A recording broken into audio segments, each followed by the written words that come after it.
Lição de número 9 e 10. Antes, porém, vamos apresentar a nossa próxima matéria. O Pentateuco é a porta de entrada para o Antigo Testamento. Os Evangelhos, a porta de entrada para o Novo Testamento. Este é o livro que você está recebendo.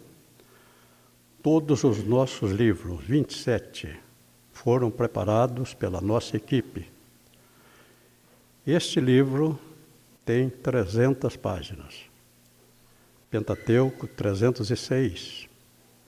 Então, aqui são 300 páginas para comentar Mateus, Marcos, Lucas e João. Você já conhece a filosofia da Fatesa. Colocar na sua mão um substancioso material de ensino. Comecemos aqui. Nós temos 2 livros para comentar. E como nós sabemos, nós nunca passamos tudo o que está aqui. Esse não é o nosso propósito. São 36 capítulos de Números. São 34 capítulos de Deuteronômio. Ao todo, 70 capítulos. E, para passar isto em 1h30, seria impossível. Então, nós estamos aqui com o livro de Números. Os judeus chamam este livro de No Deserto. No Deserto. Mas os tradutores da Septuaginta, a primeira tradução do Antigo Testamento para o grego, acontecido por volta do ano 250 a.C., eles deram a este livro o nome de Números. Aqui, tudo está contado. Então, preliminarmente, vamos considerar, pelo que nós vamos ver durante esta lição, o homem pode dificultar e atrasar o projeto de Deus, mas o homem não pode nunca impedir esse projeto. Muitas vezes Deus tem um plano na sua vida, mas você não entende o trabalhar de Deus e esse plano vai sendo adiado. Quando Deus tem um plano, esse plano vai realizar, mas da maneira que Ele quer realizar. Pelo projeto de Deus, Ele colocaria esse povo do Egito a Canaã em 2 anos. Esse era o projeto de Deus por aquilo que a gente vê na palavra. Esse era o projeto de Deus. 3 meses do Egito ao Sinai. 3 meses. No Sinai o povo precisava ser instruído. Foram 11 meses. 11 meses. Agora, ao partir do Sinai até Cades Barneia, já muito próximo da terra, foram 10 meses. Então, completamos aqui 2 anos, 24 meses. Agora nós vamos ver que pela rebeldia do homem, o projeto de Deus foi adiado por mais 38 anos. Então, nós podemos dificultar o projeto. Se eu deixar Deus trabalhar na minha vida, as coisas ficam mais fáceis.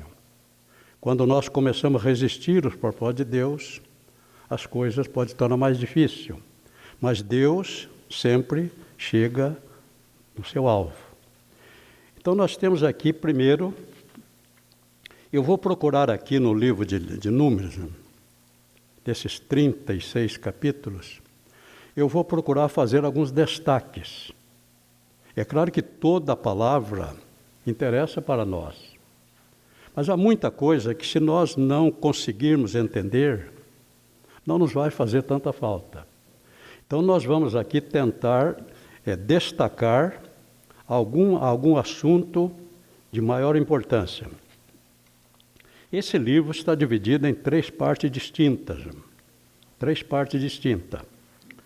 Israel no Sinai, do capítulo 1 até o capítulo 10, versículo 10.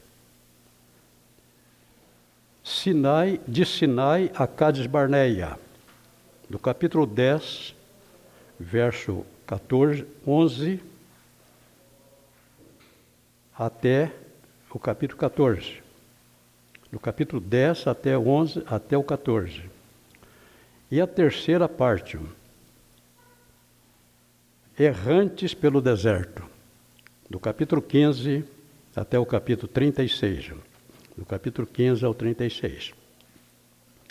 O que se destaca aqui, um dos destaques que nós vamos fazer, isto é importante para nós, é que para a partida, houve 20 dias de preparação. 20 dias de preparação. Deus é um Deus de ordem. Foram 20 dias de preparação. Se nós entendermos isto, nós também, tudo que nós vamos fazer, é bom a gente ter um tempo determinado. Deus não mandou, pois aí, não, são 20 dias de preparação. Deus é um Deus de ordem. E uma das coisas que Deus mandou fazer, contar o povo. Contar o povo. Na saída do Egito houve uma contagem. Agora Deus mandou contar para saber com quantos homens de guerra eles poderiam contar. E você tem aí o número no seu livro, e você tem aqui também o número da sua Bíblia. 603.550. 603.550. Então, Deus é um Deus de ordem. E vemos na sequência, que Deus, ainda aqui em Números, capítulo 1, vamos destacar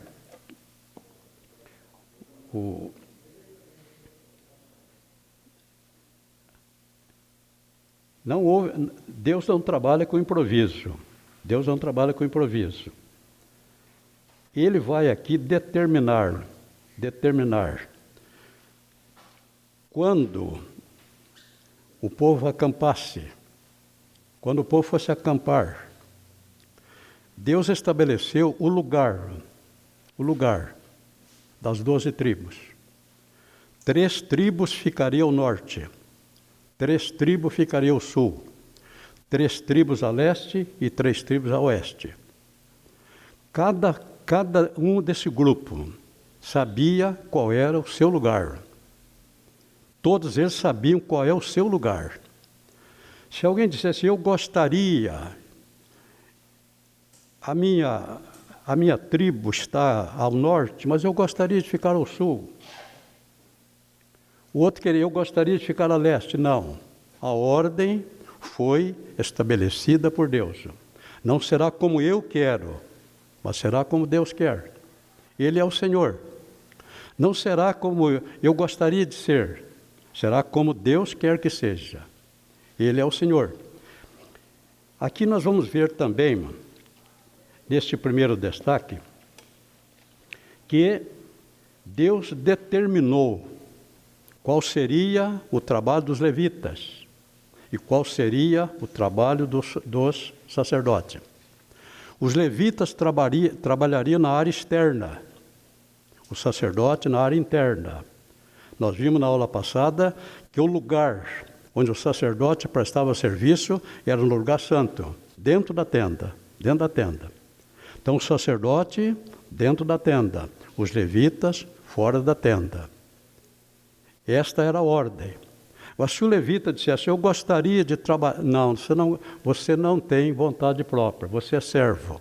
E o Senhor já determinou qual é o seu trabalho. Na organização aqui dos 3 filhos de Levi, aqui nós temos 3 filhos de Levi, capítulo 3, dos filhos de Levi, Gerson, Coate e Merari.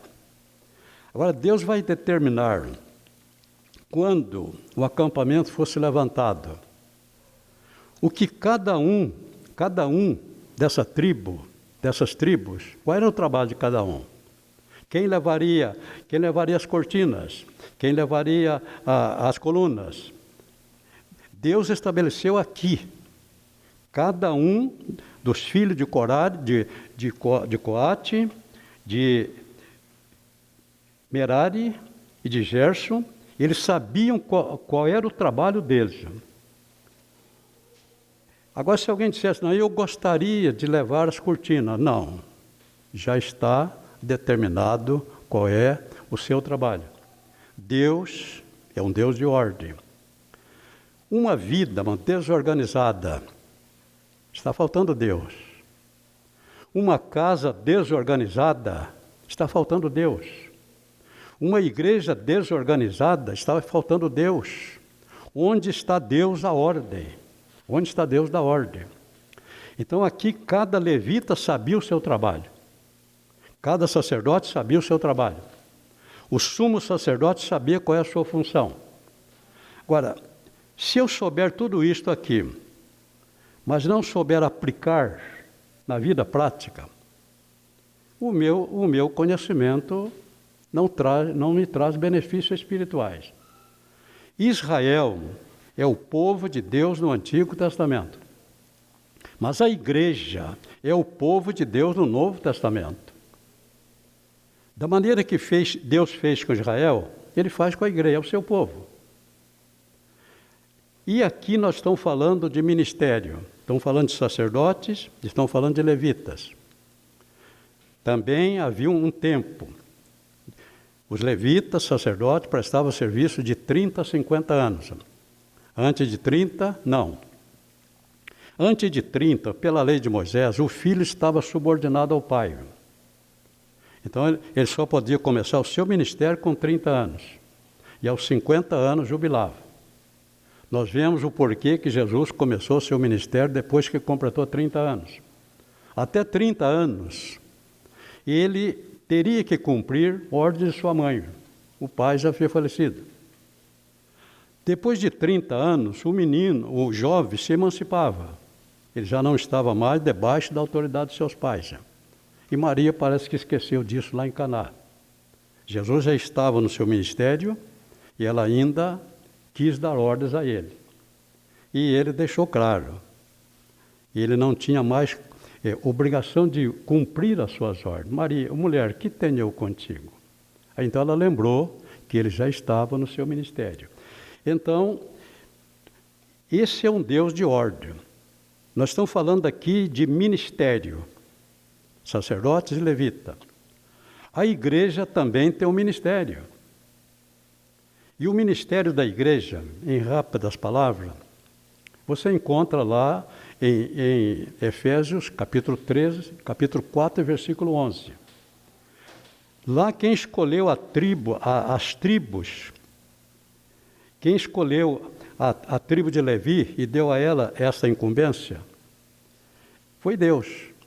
Então lá Paulo vai dizer que ele mesmo deu para a igreja, uns para apóstolos, outros para profetas, outros para evangelistas, outros para pastores e outros para mestre. 5 dons ministeriais. Aqui nós vamos encontrar os sacerdotes. Agora, cada um desses homens, quando era separado para o ministério, aqui nesta igreja, não se separa ninguém para pastor. Nós estamos separando o irmão para pastor. Nós estamos separando o irmão para evangelista. Não. O ministério consagra a pessoa para o santo ministério. Essa pessoa precisa saber qual é a sua função, qual é a sua chamada. Qual é o trabalho que ele vai fazer. Não é o pastor que vai dizer, eu estou separando você para pastor. Não. Eu estou separando você para apóstolo. Não.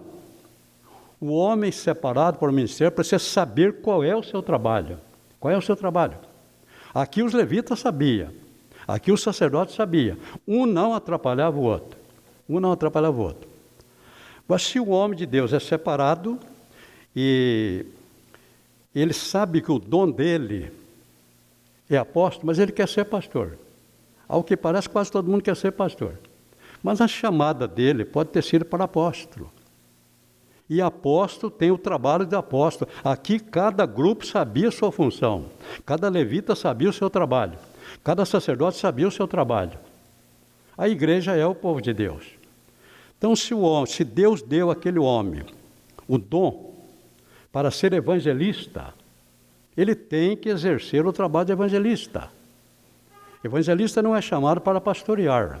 Evangelista é para ganhar almas. E Jesus é o exemplo para os 5 dons. Jesus é o exemplo para os 5, mas nós temos exemplo humano. Se alguém sente de Deus que o dom dele é evangelista, é só seguir os passos de Filipe.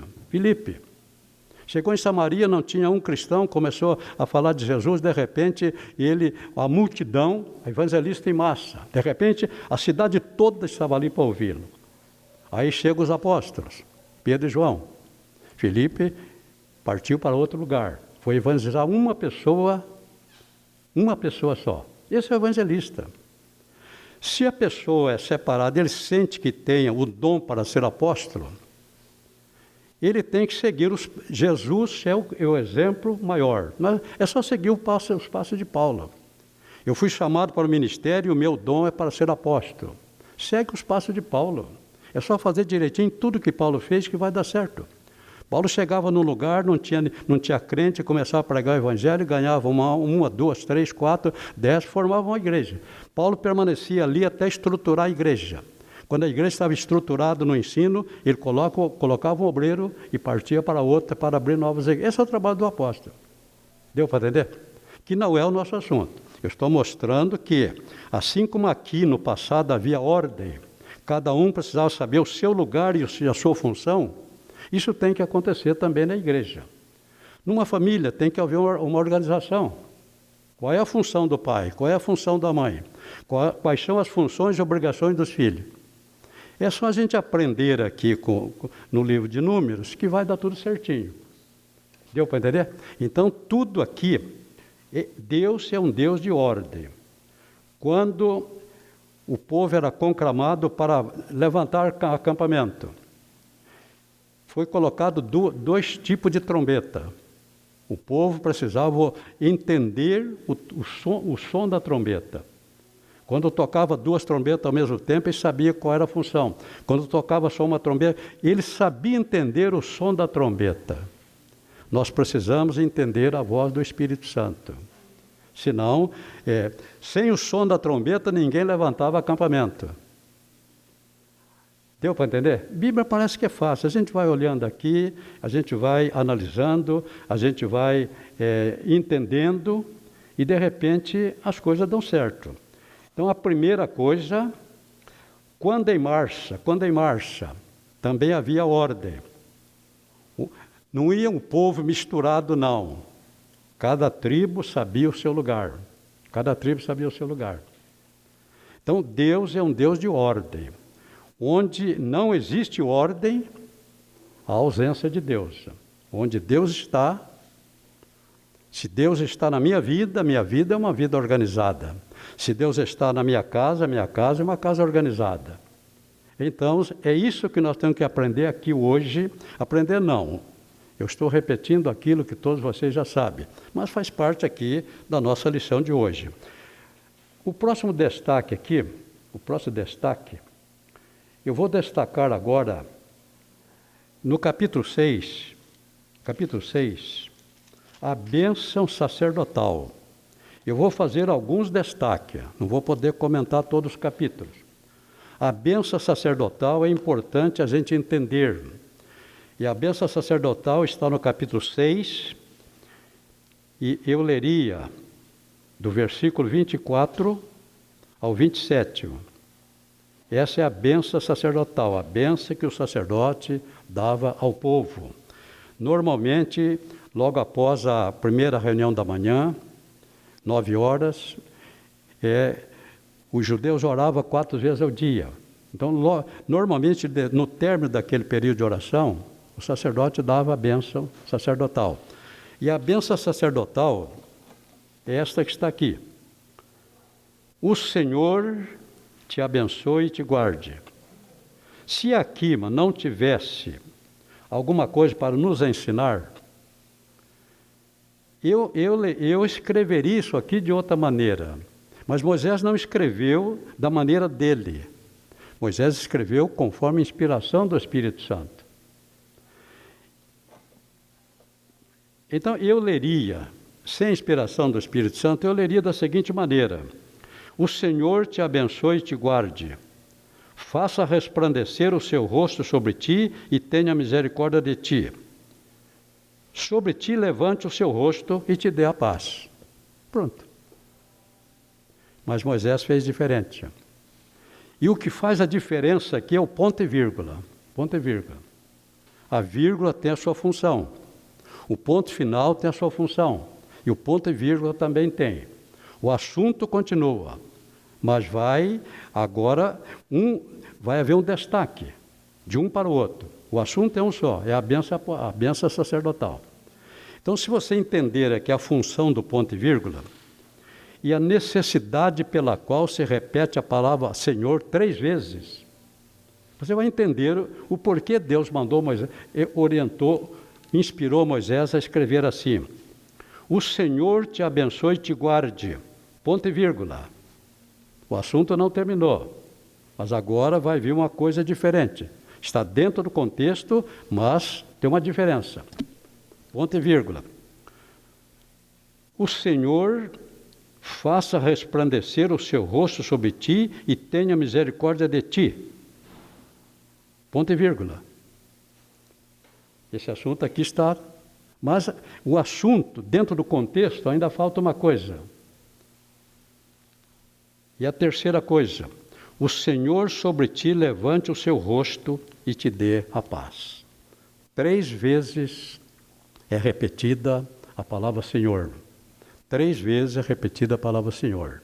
Então aqui, Deus colocou aqui na bênção sacerdotal a triunidade, a trindade. O Pai, o Filho e o Espírito Santo.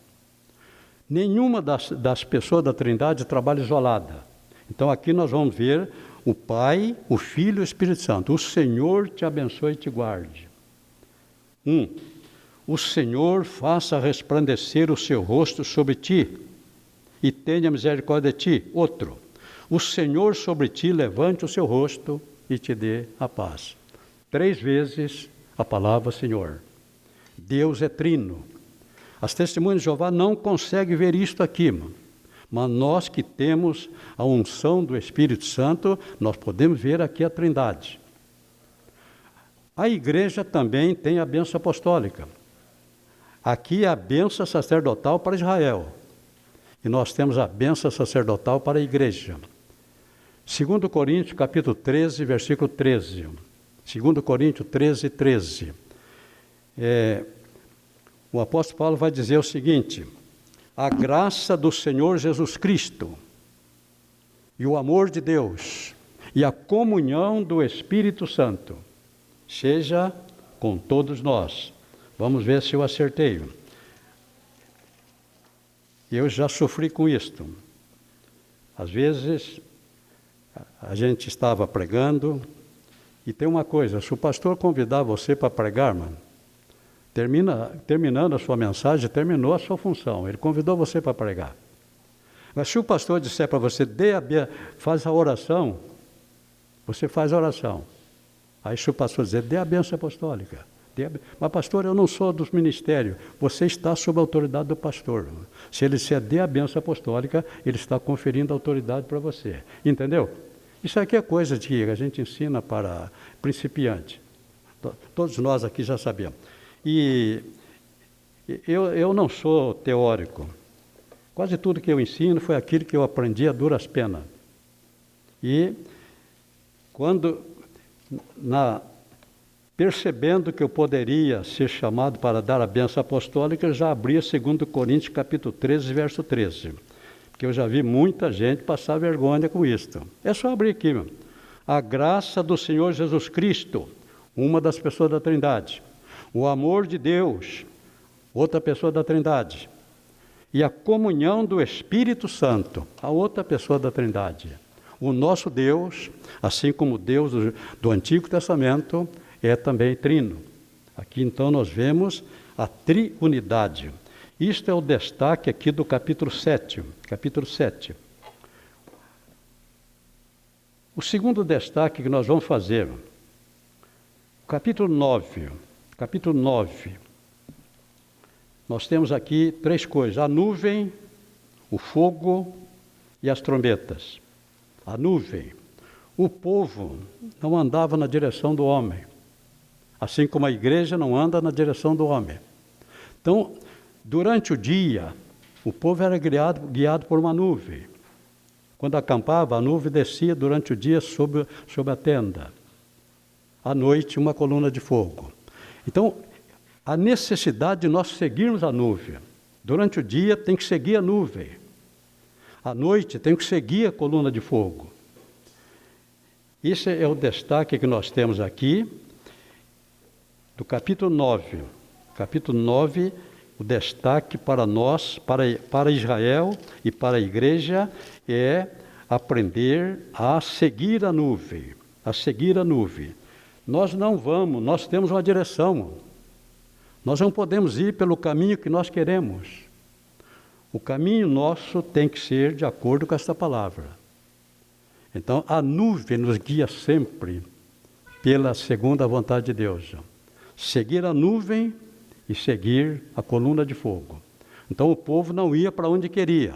Não, a nuvem está indo para lá, para o norte. Ninguém ia para leste. Tinha que não perder a nuvem de vista de dia e não perder a coluna de fogo de noite. Se perdesse, perder-se-ia no deserto. Isso aqui é sentido real e literal. Hoje é a mesma coisa. Se nós perdermos o Espírito Santo de vista, nós não chegaremos nunca. Se Rebeca não seguisse Eliezer, ela nunca chegaria na presença de Isaac. Ela tinha que segui-lo de perto, ela não sabia o caminho. Então, da mesma maneira, nós temos que, hoje, o nosso guia é o Espírito Santo. Então, ficar prestando atenção para não perdê-lo de vista. Para não perdê-lo de vista. Esse destaque aqui, então, do capítulo 9.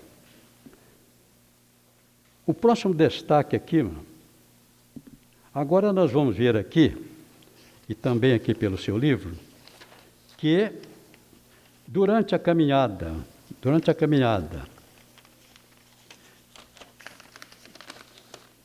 no começo estava tudo bem. Nós mostramos a vocês em aulas passadas que a jornada de Israel no deserto é a nossa caminhada aqui na terra em direção ao céu. Israel estava em direção a Canaã, nós estamos em direção ao céu. Então toda a jornada tem um significado. Israel saindo do Egito, quando Israel saiu do Egito, foi uma festa. De repente, aparece a primeira dificuldade, o Mar Vermelho. O Mar Vermelho na frente, um penhasco de lado, o faraó está vindo atrás com 600 carros de guerra, um problema. Resolvido aquele problema, o povo passou, alegria, o povo comemorou. Mas logo depois chega Mara, água amarga. Então, a caminhada de Israel no deserto tem para nós uma importância muito grande. Nós estamos a caminho da Canaã celestial. E o destaque que nós vamos fazer aqui agora é a respeito... Não demorou muito.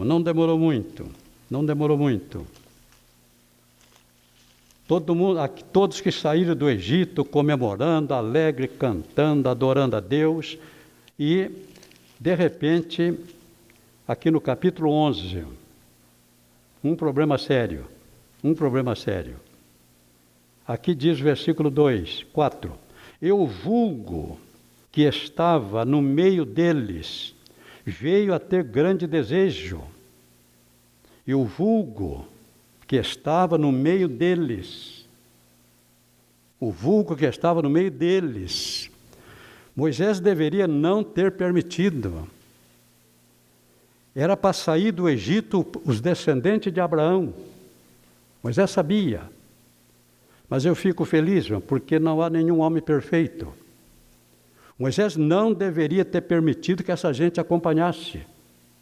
Sairão do Egito apenas os descendentes de Abraão. Mas aquelas pessoas que não eram descendentes acharam bonito, egípcios, até não egípcios, e manifestaram o desejo de ir com o povo.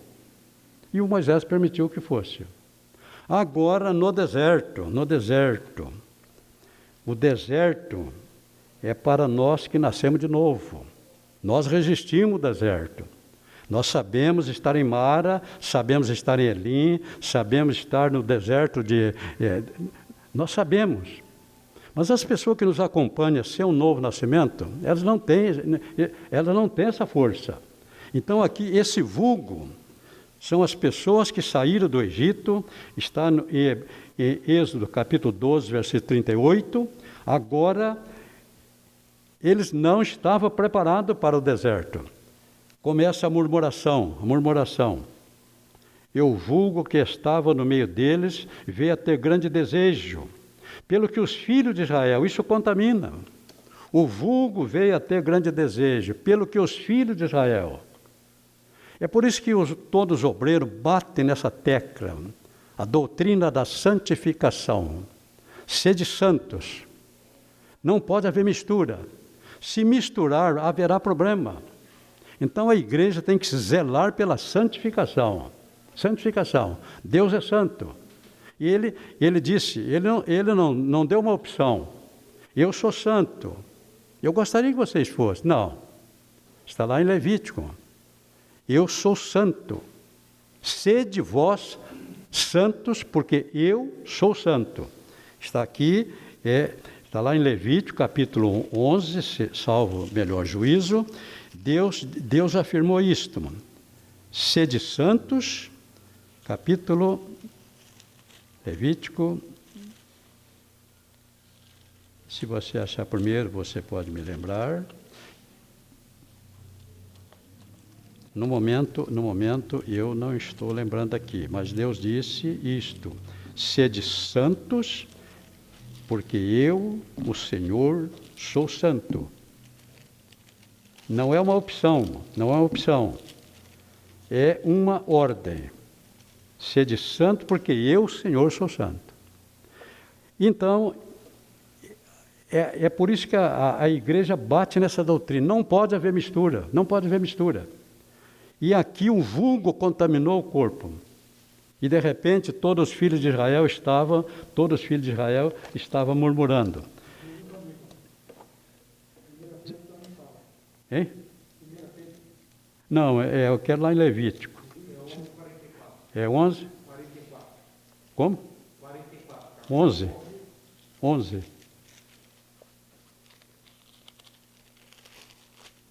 Não, eu acho que não é aqui não. Eu sei, já acertei isso aí umas 100 vezes, mas às vezes a palavra some um pouquinho. Eu acho que é 19. 19. Falou mais o Senhor a Moisés, dizendo: fala a toda a congregação dos filhos de Israel. E diz-lhe: fala a toda a congregação dos filhos de Israel. Sedes santos sereis, porque eu, o Senhor, vosso Deus, sou santo. Isso aqui não é uma opção. Está no imperativo. Santos sereis, porque eu, o Senhor, vosso Deus, sou santo. O apóstolo Pedro repete as mesmas palavras. Então, quando não há santificação, quando há mistura, acontece o que aconteceu lá no deserto. O vulgo contaminou os israelitas. De repente estava todo mundo murmurando. E E é uma coisa que não agrada a Deus, não agrada a Deus, a murmuração.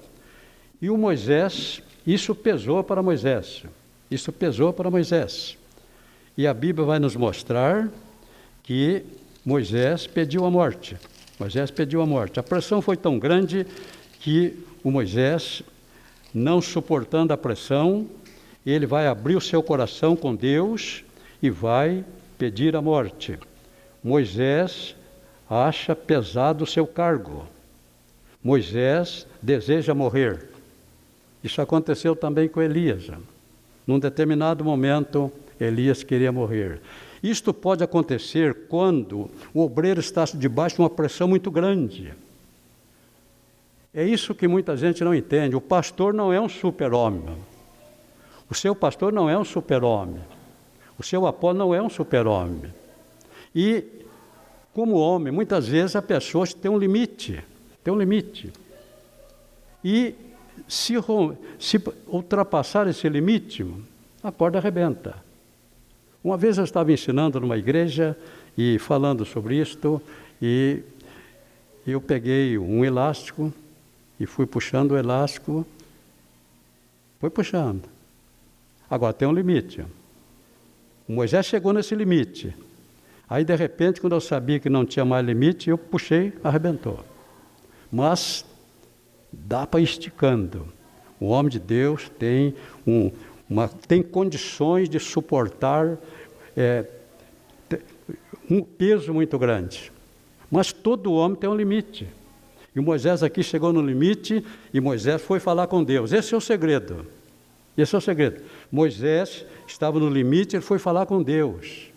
E ele vai pedir para Deus para matá-lo. Eu sozinho não posso levar a todo este povo, porque muito pesado é para mim. E se assim fazes comigo, mata-me, eu te peço. Mata-me, eu te peço.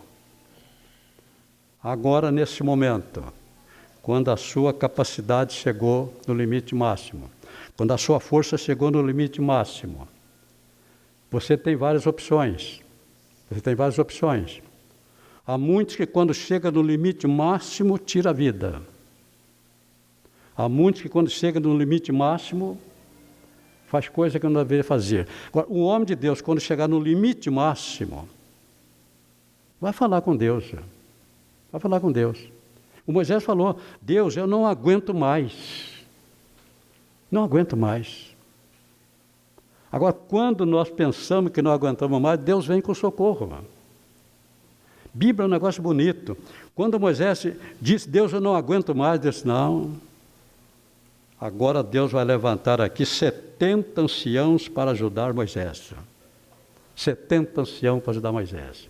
Então, seja qual for a sua situação, seja qual for a sua dificuldade, se você chegar a esse limite, que você não vai poder fazer mais, abra o seu coração com Deus. E Deus vai levantar alguém para ajudar você. O Deus do Moisés é o nosso Deus. Nós estamos falando de um Deus do Antigo Testamento. Nós estamos falando de um Deus que é eterno. O mesmo Deus está conosco. Então, para um homem fiel, nunca haverá um beco sem saída. Satanás pode construir ao nosso redor uma torre. Ao nosso redor uma torre. Essa torre, Deus pode permitir que essa torre se levante, muito alta. Você não vê condição nenhuma de sair. E Deus permite que isso aconteça. Satanás está levantando a torre, você está ficando cada vez mais lá no fundo, e Deus está orando. E você está chorando, você está clamando, você está... mas Deus deixa. Agora, quando chegar no limite, como chegou aqui com Moisés, agora Moisés chegou no limite. Aí Deus já vem com socorro. Se Satanás estiver construindo ao seu redor essa torre, você está ficando cada vez mais lá no fundo, uma notícia boa para você, irmão. O que Deus não vai permitir. Deus nunca vai permitir que ele coloque a tampa. Para cima sempre haverá uma saída. Para cima sempre haverá uma saída. Houve para João. João está na ilha de Pátio. Sem esperança, acabou. De repente, Jesus disse, João, sobe aqui. João estava no céu. Nós não estamos falando de um Deus da história, nós estamos falando de um Deus vivo. E esse Deus aqui que socorreu Moisés, quando ele estava numa grande aflição, é o meu e é o seu Deus. Se eu não entender isso, eu estou perdendo tempo. O Deus de Moisés é o meu Deus. Se ele ainda não veio com ajuda, é porque ele sabe que você ainda pode aguentar. Ele conhece o seu limite, ele conhece o meu limite. Quando chegar no nosso limite, aí Deus, agora deixa comigo. Deu para entender? Se não for para isso, nós estamos aqui lendo Bíblia à toa. Nós estamos aqui decorando tudo isso aqui à toa. Nós estamos aprendendo Bíblia para viver.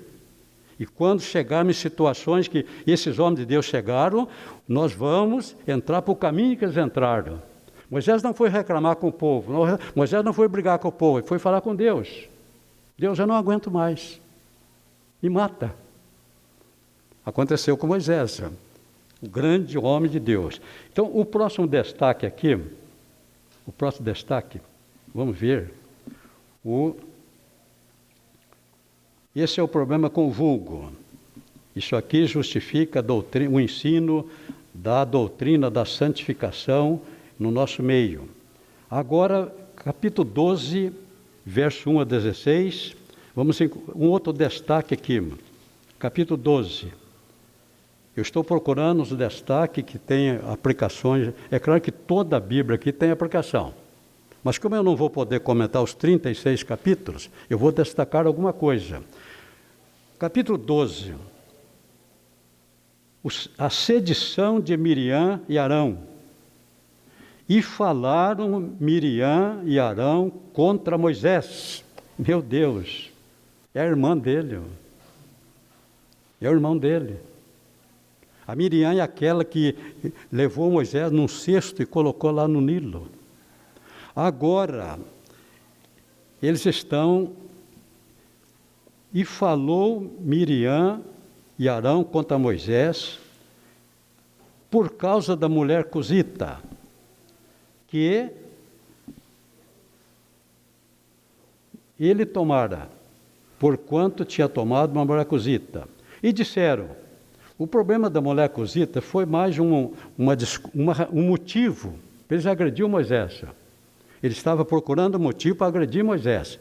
De repente, eles revelam aqui a verdadeira intenção. E disseram, porventura falou o Senhor somente por Moisés? Não falou também por nós? E elas estão dizendo que o Moisés parece que queria ser o dono da obra. Não falou. Será que Deus só fala com Moisés? Não, ele fala conosco também. E começou a murmuração ali entre Arão e Miriam. Agora a Bíblia diz que o Moisés não reagiu, não. Moisés não foi brigar com eles, não. Moisés não foi contestá-lo, não. E quando nós não tomamos a vingança na nossa mão, o nosso Deus vem, irmão. Então aqui está escrito que Moisés era o homem mais manso, e era o varão Moisés manso mais do que todo homem que havia sobre a terra. Mansidão é um dos frutos do Espírito. A mansidão está ao nosso alcance. É um dos frutos do Espírito, que Paulo descreve a todos eles. Então Moisés não tomou a vingança na sua mão. Quando nós tomamos a vingança na nossa mão, Deus fica de fora. Se Moisés fosse brigar com eles, Deus fica de fora. Mas o Moisés não tomou a vingança na sua mão. Como ele estava murmurando contra Moisés, e quem havia colocado Moisés naquele posto foi Deus, a ofensa era Deus. A ofensa, Deus está dizendo aqui, não foi ele, vocês não estão ofendendo Moisés, não. Então o Senhor desceu na coluna de nuvem e se pôs à porta da tenda, chamou os três. E Deus agora vai repreendê-los.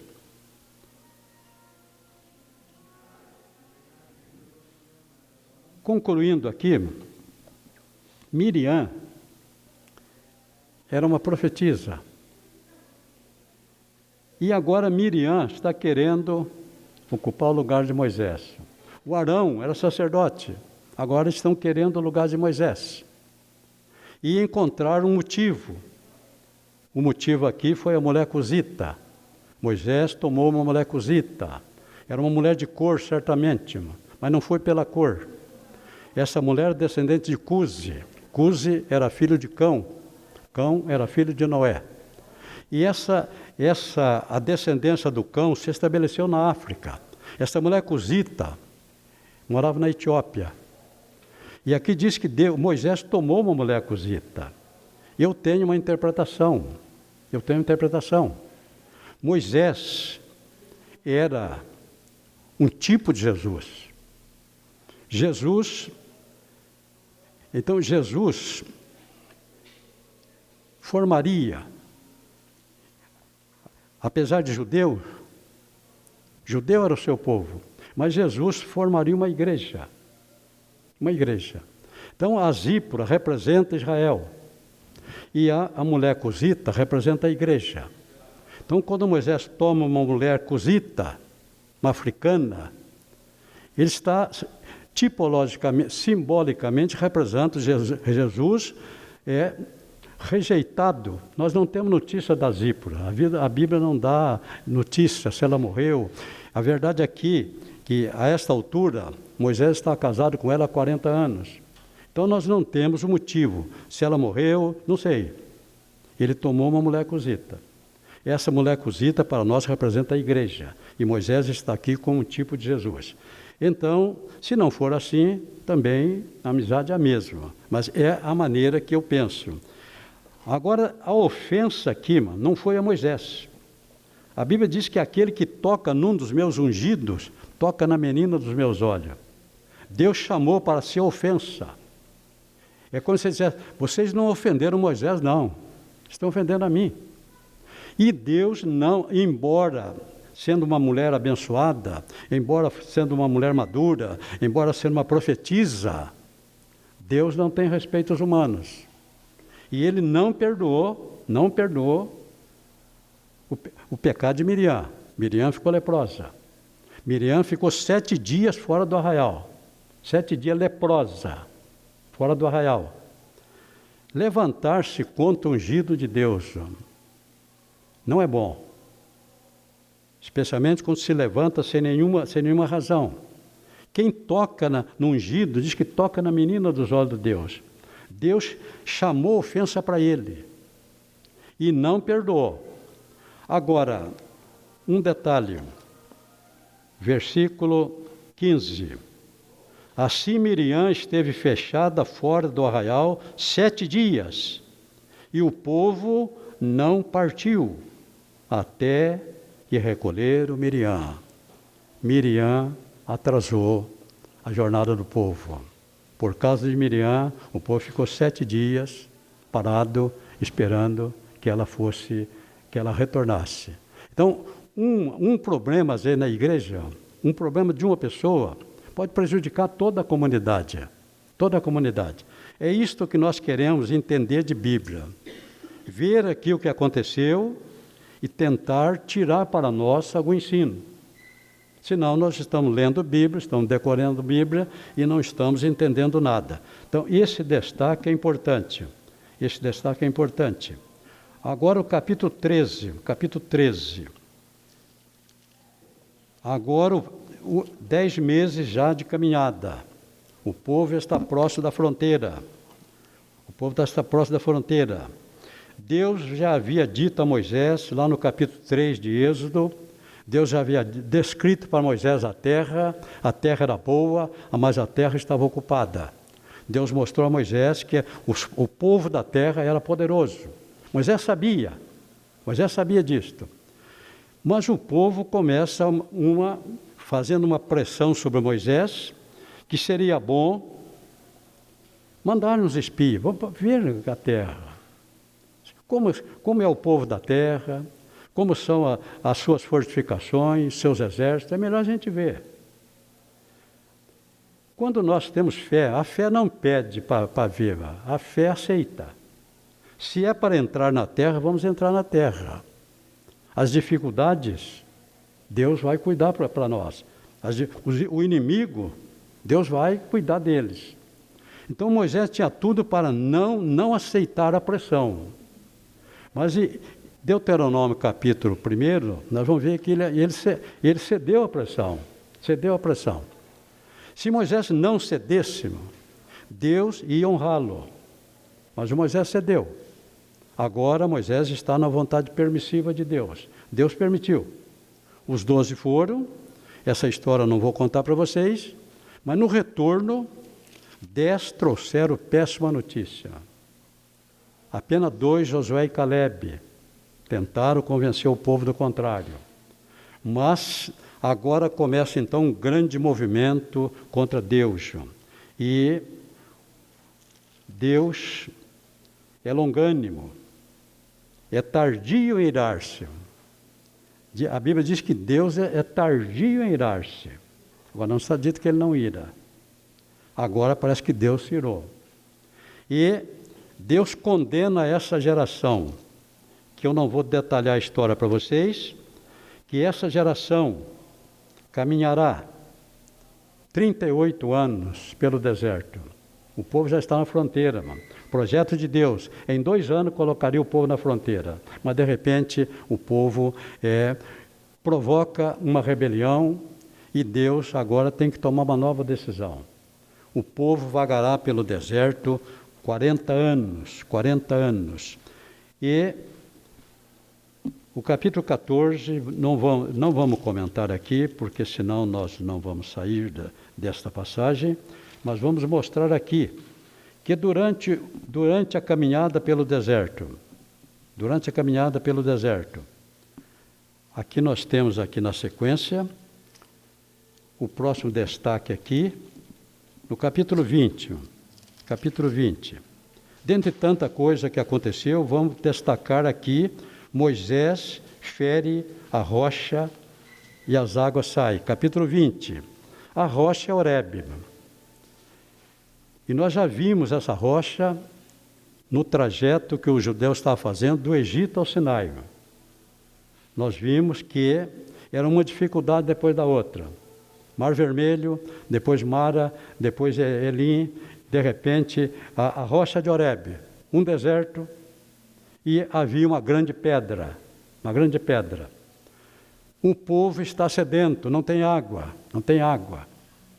Deus chama Moisés e dá a ele instruções. Reúne o povo diante da rocha.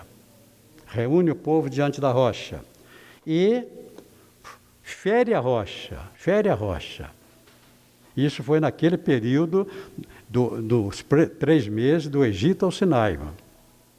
Deus mandou Moisés ferir a rocha. Moisés feriu. Saiu água em abundância.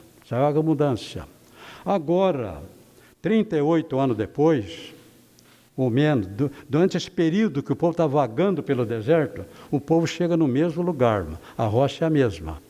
O povo vagou pelo deserto 38 anos. Agora o povo está no mesmo lugar que esteve no princípio. Agora Deus diz a Moisés para reunir o povo diante da rocha. E o Senhor falou a Moisés dizendo, toma a vara e ajunta a congregação, tu e Arão, teu irmão, e falai a rocha perante os seus olhos, e dará a sua água. Assim lhes tirarás a água da rocha, e darás a beber à congregação e aos seus animais. Mas Moisés está sob pressão. E o Moisés, aqui a gente percebe que ele estava meio nervoso. Quando ele recebe a palavra de Deus, e como ele está meio agitado, ou ele não prestou muito bem atenção, ou ele errou de propósito. Porque o Moisés vai reunir o povo, não era para falar nada com o povo, não. É para reunir o povo, não era para desafiar a rocha, não. Reúne o povo, fala com a rocha. Moisés reuniu o povo, e agora Moisés vai desabafar com o povo.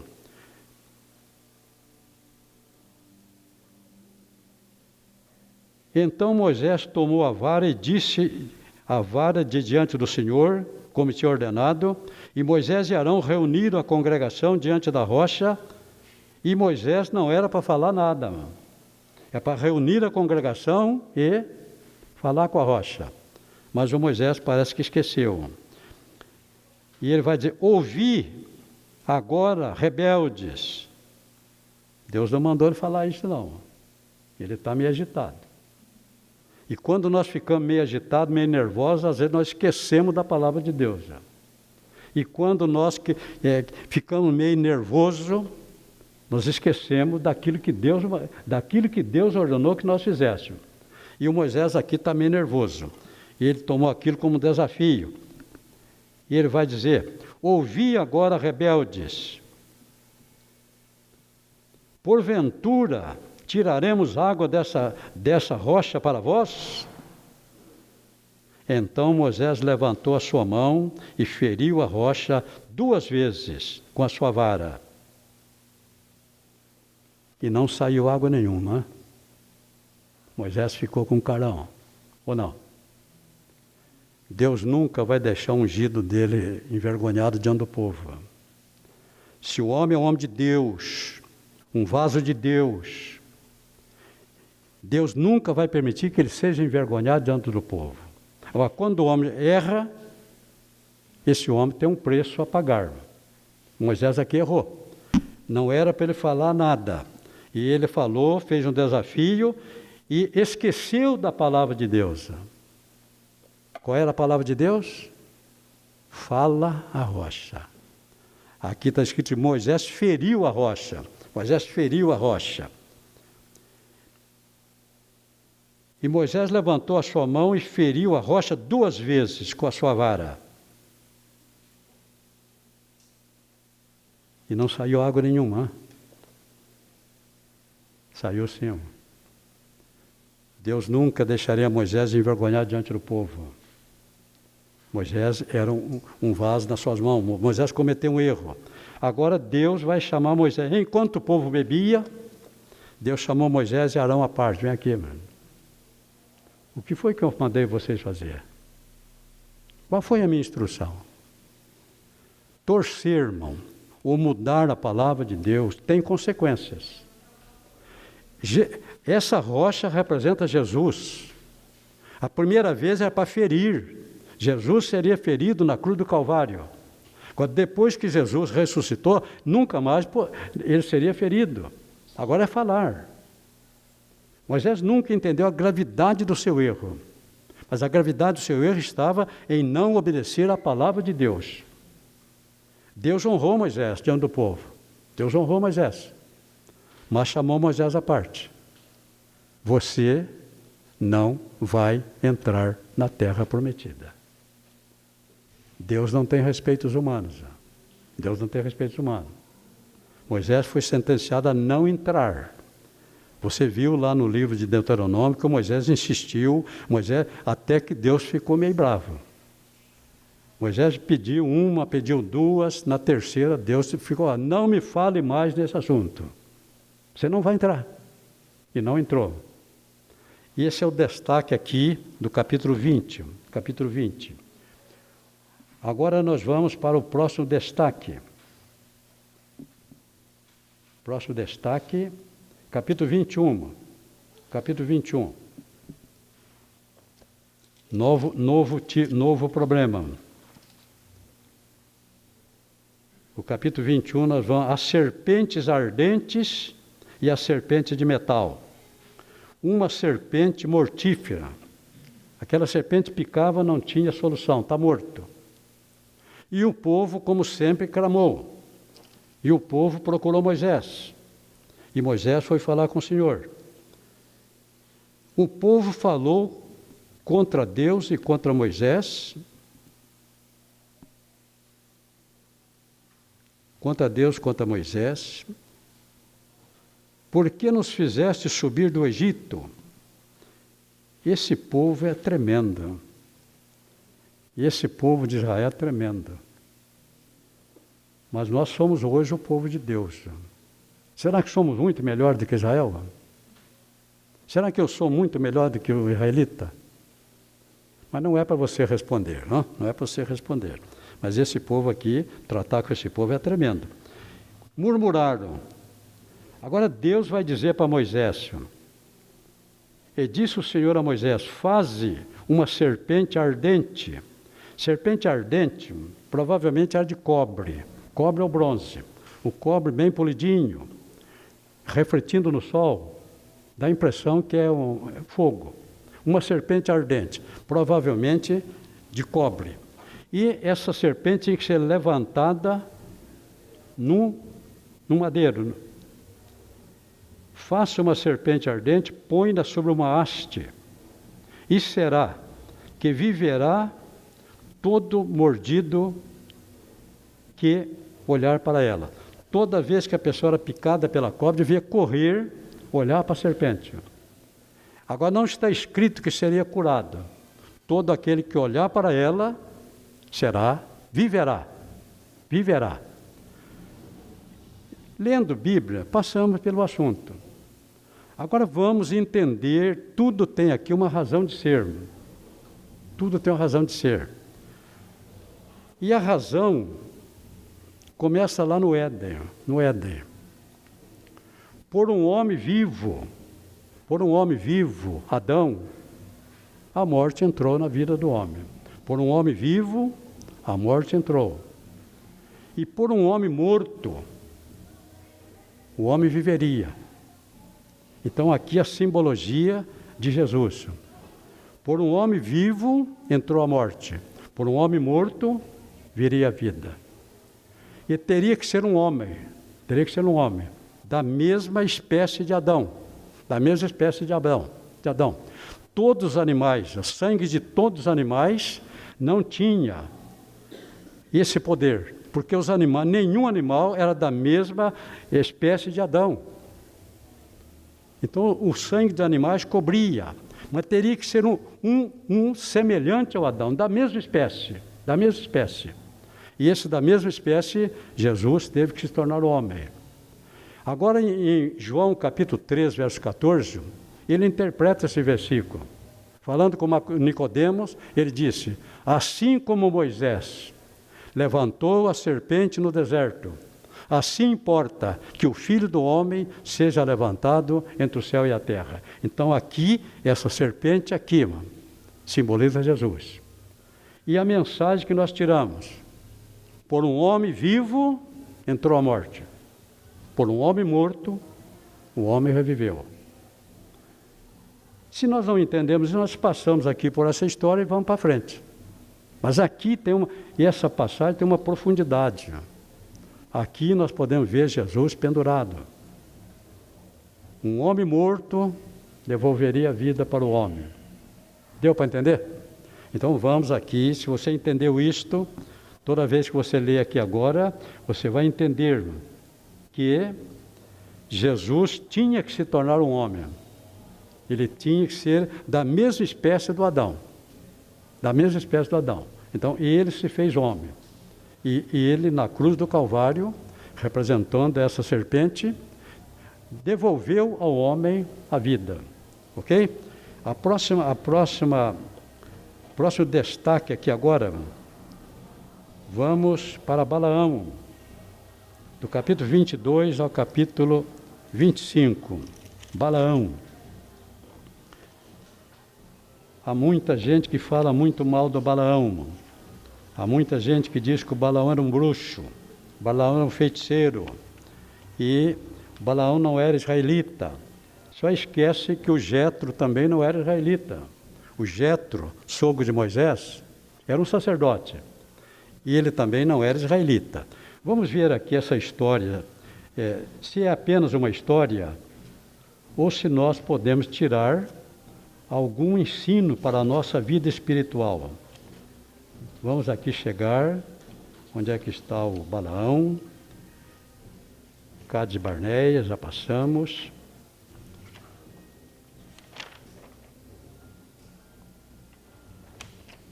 Vamos ver achar o Balaão aqui no nosso livro.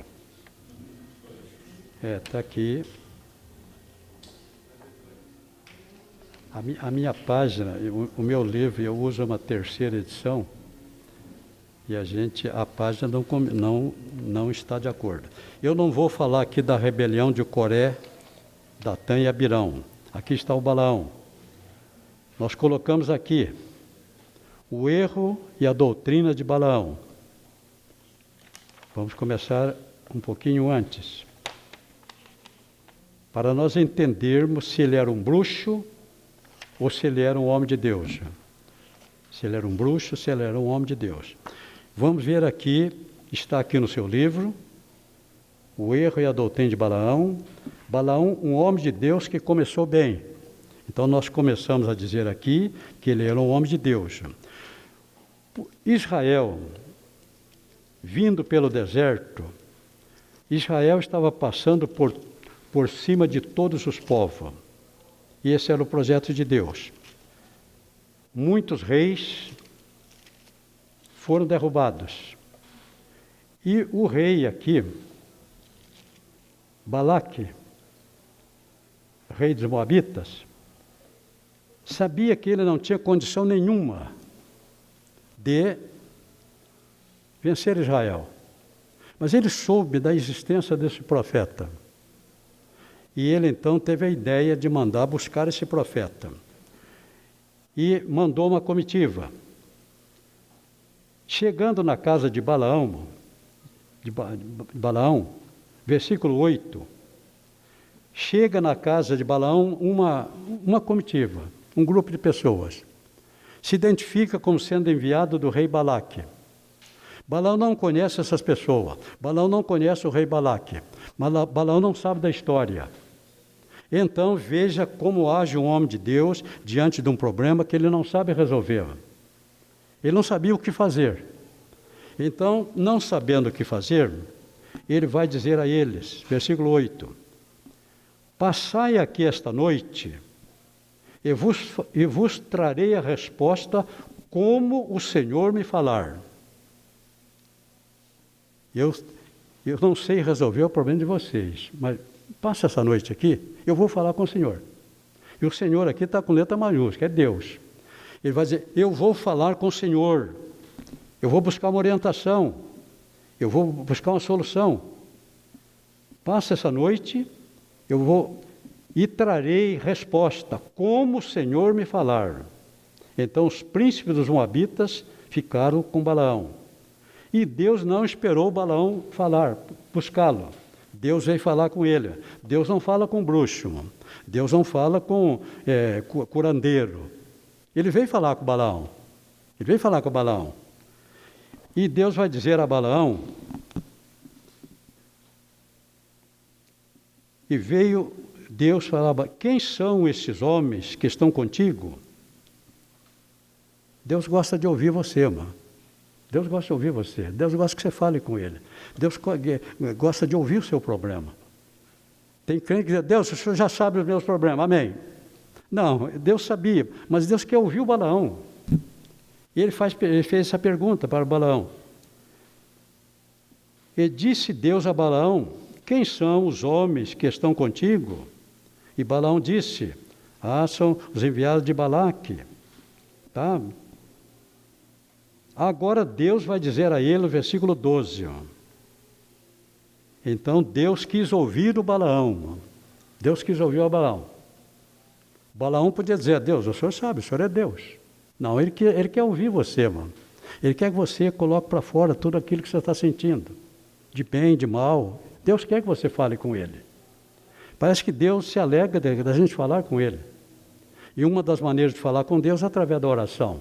Então Deus quis ouvir o Balaão e o Balaão falou. Agora Deus vai dar a ele a solução.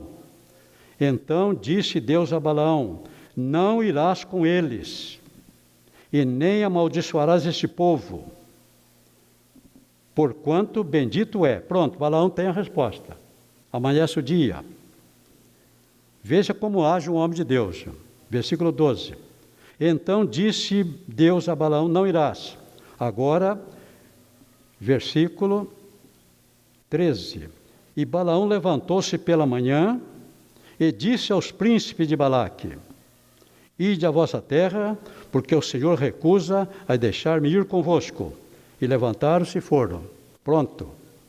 É assim que age um homem de Deus. ele está diante de um problema que ele não sabe resolver. Ele vai falar com Deus, Deus dá a solução, problema resolvido. Mas o Balaque, não aceitou a resposta. E o Balaque manda uma comitiva mais importante, príncipe com mais categoria. E parece que o Balaque mandou um prêmio muito maior. De repente, essa gente chega de novo na casa do Balaão. E o Balaão foi firme. Então respondeu Balaão: ainda que Balaque me desse a sua casa cheia de prata e de ouro, eu não poderia transpassar o mandato do Senhor, meu Deus, e fazer coisa pequena ou grande. Vocês estão dispensados. Boa viagem, dê um abraço no Balaque e peça para ele esquecer de mim. Pronto, está resolvido o problema. Mas o Balaão, parece que a mala preta abriu para o descuido. E de repente o Balaão viu e o Balaão balançou. É claro que nós aqui não vamos novamente repetir a história. E novamente ele disse que ia falar com Deus. O que Deus tinha que falar com ele, Deus já tinha falado. Diz: eu vou falar com Deus. E ele já conhecia a vontade de Deus. Isso aqui é para mim e para você. Se Deus já fez você entender qual é a vontade dele, não insistam, apenas obedeça. Mas não é isso que eu queria, mas essa é a palavra de Deus. Ele não podia mais voltar a falar com Deus, ele já sabia qual é a vontade de Deus. Mas como ele foi, existe um negócio chamado vontade permissiva. A vontade permissiva, Deus permite. Se der certo, sorte sua. Se não der certo, azar seu. É o homem que toma a decisão. Então, desde que você está querendo ir, Balaão, então vá. Agora Balaão está na vontade permissiva de Deus. Podia dar certo. Mas nós sabemos aqui pela história que deu tudo errado. Não podendo cumprir aquilo que o Balaque queria, o Balaão agora vai ensinar Balaque como levar Israel ao pecado. E ele deu a ideia lá para fazer uma festa, as moças seminuas, dançando, e o povo no deserto, aquele jovem todo no deserto, aqueles homens todos no deserto, de repente aquela moçaiada toda bonita, e essa foi a ideia que ele deu. Atrair os homens, atrair os jovens, para misturar-se com as mulheres. Ele ensinou Balaque a levar o Israel a pecar, e deu certinho. De repente, os moços começaram a ver de longe lá, os homens foram se aproximando e de repente misturou tudo. Resumindo a história, Balaão recebeu o prêmio, mas Balaão não gastou o seu dinheiro. A Bíblia diz que numa das batalhas ele morreu lá. Ele morreu lá numa batalha. Ele não pôde gastar o seu dinheiro. É uma história que deixa para nós muitos exemplos para nós seguirmos. A história do Balaão. Eu quero destacar para você aqui um outro assunto que passa despercebido,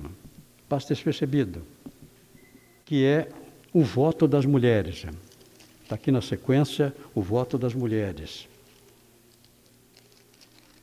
Deixa eu ver aqui. Aqui tudo tem um sentido, tudo tem tudo tem uma razão de ser. Se você achar aí onde está essa passagem do voto das mulheres, as mulheres não podiam, a mulher casada não podia fazer voto sem a permissão do marido. As mulheres solteiras não podiam fazer voto. Se você achar, você me diz. As mulheres solteiras não podiam fazer voto sem a permissão dos pais. Então vamos ver aqui os votos das mulheres. Quanto? Eu não sei se o título aí está... Aqui, capítulo 30. A lei acerca dos votos das mulheres. Então, a mulher judia era tratada com muita inferioridade. Se solteira, para fazer um voto, ela precisava da autorização do pai. Se casada, para fazer um voto, ela precisava da autorização do marido. E se ela não fizesse o voto sem avisar o pai, quando o pai tomasse conhecimento, ele podia obrigá-la a não cumprir o voto. A mesma coisa com o marido. Quando o marido descobrisse que a mulher fez um voto, ele tinha o poder da lei para impedir que ela cumprisse o seu voto. Eu estou dizendo isso para que você entenda o que está em 1 Samuel. 1 Samuel, a história de Ana, a mãe de Samuel. Ali nós temos a história de Ana, não vou comentar com vocês, que o nosso tempo já está esgotando, mas o seu marido tinha 2 mulheres. Uma tinha vários filhos, e Ana era estéril. 1 Samuel, capítulo 1. Você tem aqui a história de Ana e Eucana. Eucana amava Ana, mas ela era estéril. E a Penina tinha vários filhos. Então Ana era tremendamente humilhada. Estando lá, agora aqui na tenda, nós encontramos lá o sumo sacerdote, a tenda está armada. Era ali, uma vez por ano, eles iam ali.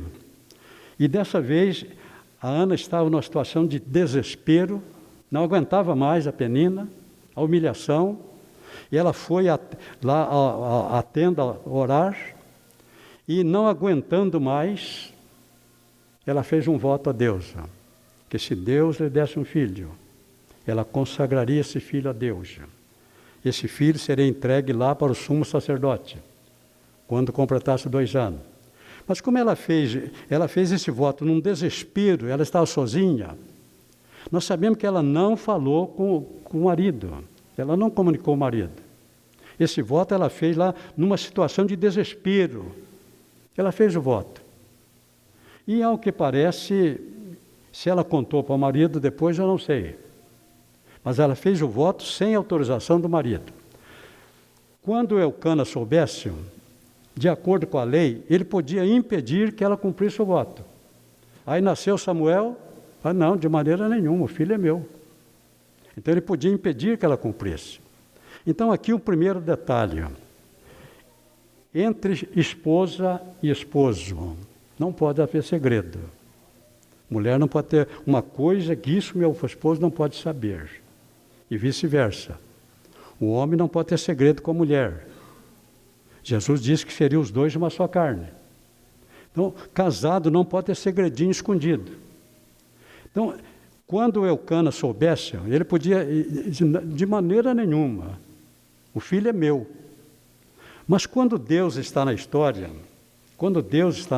as coisas acontecem.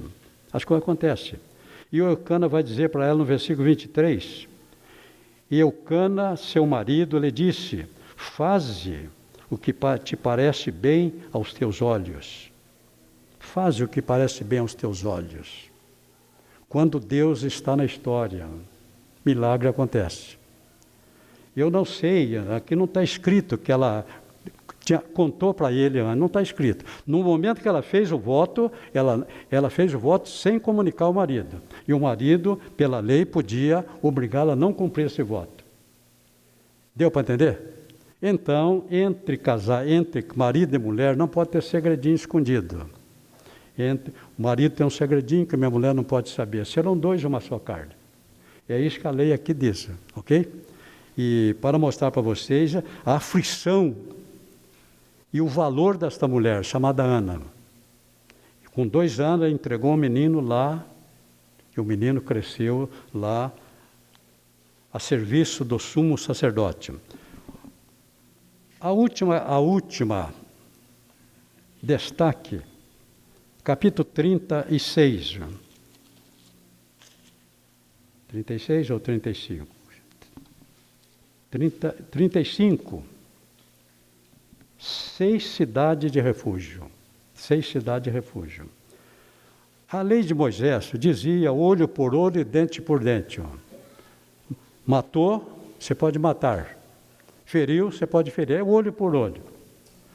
Mas aqui, no caso de crime, havia dois tipos de crime, culposo e doloso. No doloso, a pessoa quer matar e mata, ele quer. No culposo ele não quer, aconteceu um acidente. Eu não quero matar ninguém, de repente atropelei alguém e matei.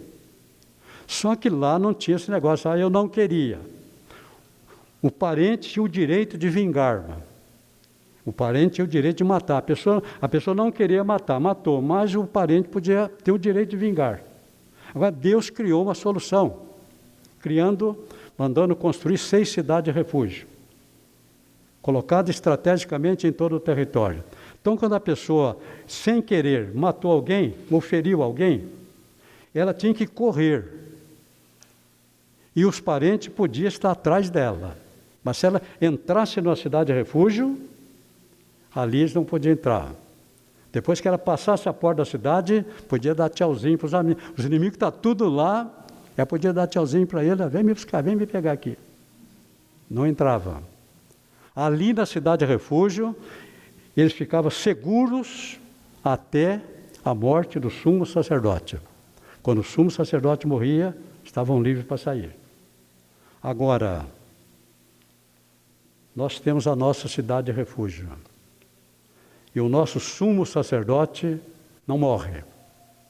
Então, depois que você entrou na cidade de refúgio, você estará seguro para todo sempre, porque o nosso sumo sacerdote não morre. Ele já morreu e ressuscitou. Deu para entender? Deuteronômio. Temos ainda, se não fosse a pandemia, nós ainda teríamos 1 hora. Então, essas 2 lições foram preparadas para ministrar em 2h30. A aula começava às 19h30 e terminava às 22h. Então, agora eu terminei o livro de Números, eu teria 1 hora para falar sobre Deuteronômio. Agora, a pandemia nos limitou o tempo. Deuteronômio significa repetições. Deuteronômio, repetições. E é claro que nós poderíamos falar muita coisa de Deuteronômio. É como se fosse Deuteronômio, é uma repetição de toda a lei. Toda a lei. Moisés, eles estão acampados em Midian. Estão acampados, vamos ver aqui, atravessando o Rio Jordão, estava entrando já em território próximo de Israel. Moisés sabe que não vai entrar na terra. O ministério dele está terminado. Ele sabe que não vai entrar na terra. Ele tinha tudo para dizer: a minha missão está cumprida. Deus disse que eu não vou entrar na terra, eu sei que não vou entrar na terra. Então, a partir de agora, vocês atravessam o Jordão, assim que houver autorização, e o meu ministério terminou. Mas não foi assim que ele agiu. Não foi assim que ele agiu. E até porque Deus ainda tinha para ele uma missão. E nós vemos aqui que, sabendo que não vai entrar na terra, o Moisés vai fazer uma oração a Deus. Ele não vai entrar, ele sabe que não vai entrar, mas ele vai orar a Deus. Está lá no capítulo 27 de Números, versículo 16. Ele pede, ó Deus dos Espíritos, ele está pedindo que Deus prepare um homem para ocupar o seu lugar. Essa oração aqui, Números 27, versículo 16, é muito importante. Número 27, Moisés sabe que terminou o seu ministério, Moisés sabe que não vai entrar na terra, mas no versículo 16 ele disse: ó Senhor Deus dos espíritos de toda a carne, ponha um homem sobre esta congregação. Ponha um homem sobre esta congregação. Ele não tem indicação, ele não tem um filho para indicar, ele não tem um sogro para indicar, ele não tem auxiliar para indicar. Josué está com ele 40 anos, mas ele sabe que a obra não é dele, a obra é de Deus. Então ele diz: ó Deus, eu não vou entrar, mas já tenho alguém para o meu lugar. Quem tira o obreiro, quem coloca o obreiro, é Deus. Se todo mundo entendesse isso, O obreiro, entendendo que ele está chegando no tempo da jubilação, ele vai dizer: ó Deus dos Espíritos, manda um homem, essa oração, manda um homem, ponha, ó Deus dos Espíritos de toda a carne, ponha um homem sobre esta congregação. Deu para entender? Igreja não é monarquia. A monarquia passa de pai para o filho. A monarquia passa do marido para a mulher. A igreja é um povo de Deus. E Moisés entendeu isto. Esse povo não é meu. Então ele pediu: Deus, põe um homem. Ele tinha tudo para indicar Josué, mas ele não fez. O escolhido, Josué foi escolhido por Deus, não por ele. Então aqui nós tínhamos diversos destaques para fazer aqui dessa geração. Moisés sabe que não vai entrar na terra. Agora, ele podia dizer: missão terminada. Não. O coração dele estava com o povo. E eu não vou entrar, mas esse povo vai. E o Moisés, agora Deus ainda tinha um trabalho para ele, escreveu um livro. Esse livro ele escreveu com 33 capítulos, Deuteronômio. Então Deus ainda tinha um trabalho para Moisés. E nós vamos destacar aqui, o destaque primeiro que eu faria, é sobre a necessidade do ensino da palavra. A necessidade do ensino da palavra. Moisés, no primeiro sermão, ele trouxe a nova geração. Daquela geração só tinha somente Josué e Caleb, saiu do Egito com mais de 20 anos. Então toda aquela nova geração precisava ser ensinada, preparada para entrar na terra. E isso aqui se faz através do ensino. Então o primeiro discurso de Moisés, ele faz uma retrospectiva de toda a história do povo, para essa nova geração. É claro que nós temos aqui 4 discursos de Moisés, olhando para trás, olhando para cima, olhando para frente. E aqui eu teria aqui um assunto para muito tempo, mas foi como pôde-se fazer, né? Chegamos aqui ao final. Tudo, 90% daquilo que você precisar está nesse livro. 90% está nesse livro. Se faltar 10%, você poderá comprar outros livros. Mas você tem em mãos um livro com bastante conteúdo, ok? Foi bom estar com vocês. Essa aula foi gravada, assim como as outras. E sábado, logo após o meio-dia, por aí, ele joga no site da igreja. 8h30, 2 minutos para oração, né? Soberano, eterno e glorioso Deus. Foi muito bom.